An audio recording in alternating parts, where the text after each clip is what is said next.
Otra vuelta de tuerca, de Henry James. Capítulo 10.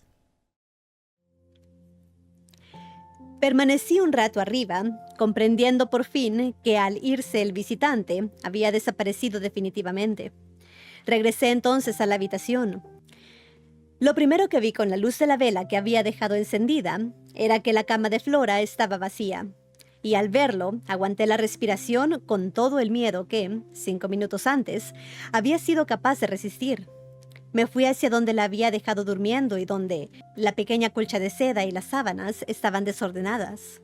Las blancas cortinas habían sido corridas. A continuación, mi paso, para mi gran alivio, produjo un sonido de respuesta. Noté que se movía la persiana y la niña en cuclillas salió sonrosada por el lado opuesto. Ahí se quedó envuelta en su candor, apenas cubierta por el camisón, sus piececillos descalzos y sus rizos dorados.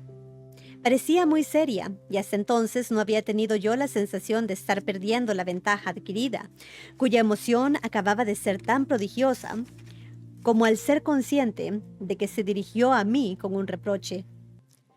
«Traviesa, ¿dónde ha estado?» En vez de reprenderla por su comportamiento, me encontré dando explicaciones. Ella misma se explicó en ese asunto con la simplicidad más encantadora.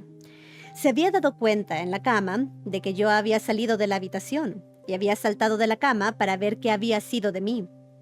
Me había derrumbado con la alegría de su reaparición en la silla, sintiéndome entonces, y solo entonces, un poco débil.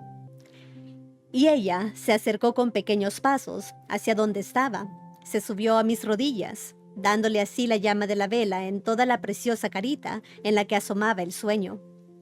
Recuerdo que entorné los ojos un instante, cediendo conscientemente ante el exceso de algo hermoso que relumbraba por sí mismo en sus ojos azules. «¿Me buscabas por la ventana?», dije. «¿Creías que estaba dando un paseo por el jardín?» Bueno, verá, pensé que había alguien. No palideció mientras me respondía con una sonrisa. ¿De qué modo la miré entonces? ¿Y viste a alguien? No, respondió, con el privilegio de la inconsecuencia infantil, resentida, aunque con gran dulzura en la entonación de su negativa.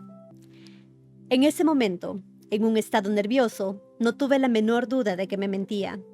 Y si volvía a cerrar los ojos, fue ante el asombro de las 3 o 4 posibilidades con las que podía afrontar esto. Una de ellas me tentó durante un minuto, con fuerza tan singular que, para resistirlo, debí de coger a la niña con una crispación tal que, de extraña manera, lo aceptó sin un grito ni muestra de miedo. ¿Por qué no pillarla ahí y acabar con todo, mostrándoselo a la cara?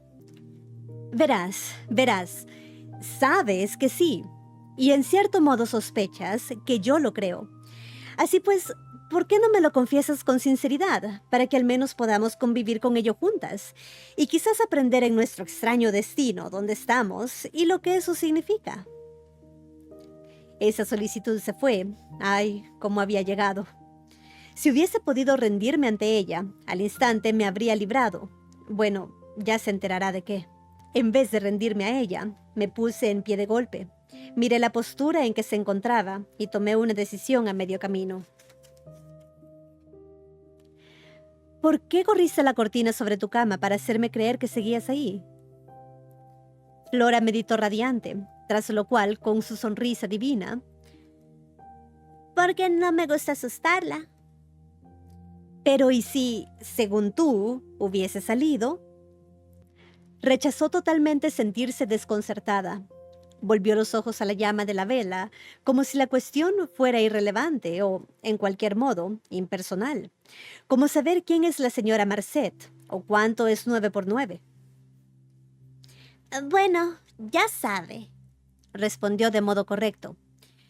Podía regresar, cariño, como en efecto hizo. Y tras un momento, de nuevo en la cama, tuve que demostrar largo rato, casi sentándome sobre ella para tener su mano agarrada, cómo reconocía la pertinencia de mi regreso. Puede imaginarse el cariz que tomaron desde ese momento mis noches. Repetidas veces me quedaba en vela levantada hasta no sé cuándo. Escogía los momentos en que mi compañera de habitación dormía de manera inequívoca y salía, daba vueltas por el pasillo sin hacer ruido.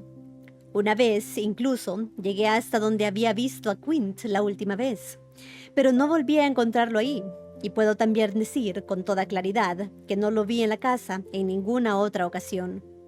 Estuve a punto de tener en la escalera una aventura diferente. Mirando desde lo alto, me percaté de la presencia de una mujer sentada en uno de los escalones más bajos que me daba la espalda, su cuerpo medio inclinado y su cabeza, en actitud afligida, entre sus manos. Había permanecido ahí apenas un minuto, cuando desapareció sin volverse a mirarme. Sabía con exactitud el rostro horroroso que me habría enseñado, y me pregunté si, de estar abajo, habría tenido el mismo coraje para subir que el que demostré con Quint. Bien, aún iba a necesitar mucho coraje. En la 11ª noche, desde mi último encuentro con ese caballero, ahora las contaba todas, tuve una alarma que peligrosamente lo puso a prueba y que, de hecho, por la cualidad especial de no esperarlo, resultó ser el golpe más fuerte que recibí. Fue precisamente la primera noche de varias, cuando, cansada de las vigilias, concebí que también podía, sin faltar a mis deberes, volver a acostarme a mi hora acostumbrada. Me dormí inmediatamente, como supe después, hasta la 1 de la madrugada. Pero cuando me desperté fue para incorporarme totalmente, pues me había levantado como si una mano me hubiera sacudido. Había dejado una luz encendida, que ahora se había apagado, y tuve la certeza instantánea de que había sido Flora. Esto hizo que me levantara y en la oscuridad me dirigiese sin dudarlo a su cama para encontrarme con que se había marchado. Una mirada a la ventana me iluminó más, y la chispa de una cerilla completó la escena. La niña había vuelto a levantarse, esta vez tras apagar la vela, y de nuevo se había deslizado detrás de la cortina con el propósito de observar, o a modo de respuesta, y escudriñaba la noche.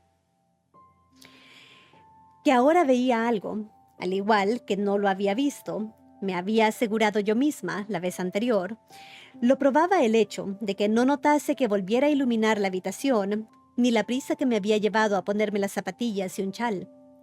Escondida, protegida, absorta, permanecía en el alféizar, la ventana abierta hacia afuera, y se entregaba a lo que observaba. Una enorme luna llena le servía de ayuda, y esto había influido a mi veloz decisión.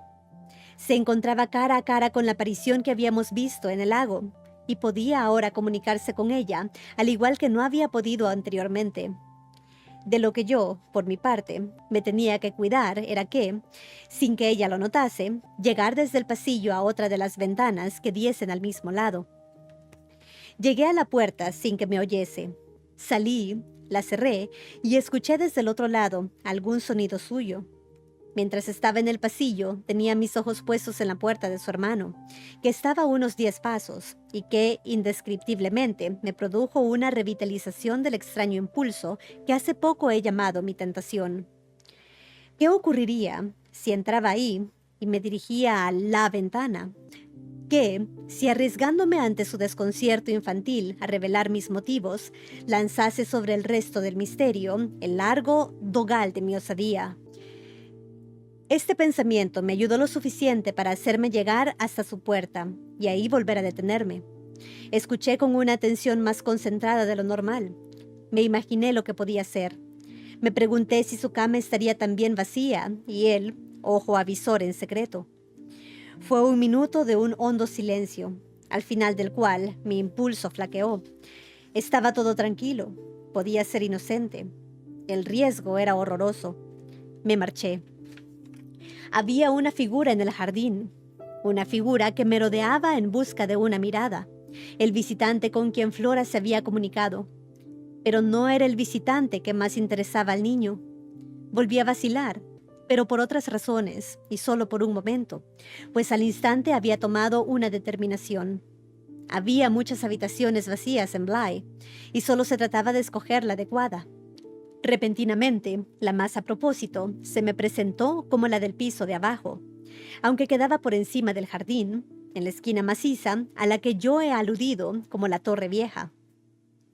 Era una cámara amplia y cuadrada, amueblada con un dormitorio de lujo de tamaño tan extravagante que era incómoda, y estaba desocupada, aunque a pesar de ello, la señora Gross la hubiera mantenido ordenada de manera ejemplar durante años. Había fisgado en ella con frecuencia y sabía cómo moverme. Solo tuve que cruzarla tras temblar ante la triste y fría penumbra en que se encontraba por la falta de uso, y abrir uno de los póstigos. Una vez hecho esto, abrí la ventana sin hacer ruido y, pegando mi rostro al cristal, pude ver, en medio de una oscuridad más ligera que la del interior, que había tomado la dirección correcta. Vi entonces algo más. La luna permitía escudriñar en la noche y me dejó ver en el césped a una persona empequeñecida por la distancia. Permanecía quieta y como fascinada, mirando hacia donde yo había aparecido. Es decir, no tanto mirándome a mí, cuanto a algo que aparentemente estaba situado por encima de mí. Estaba claro que alguien se hallaba encima. Alguien había en la torre. Pero la presencia en el césped no era en lo más mínimo la que yo había imaginado, que me había apresurado a ir a ver. La presencia en el césped, me horroricé cuando lo descubrí, era el mismísimo Miles.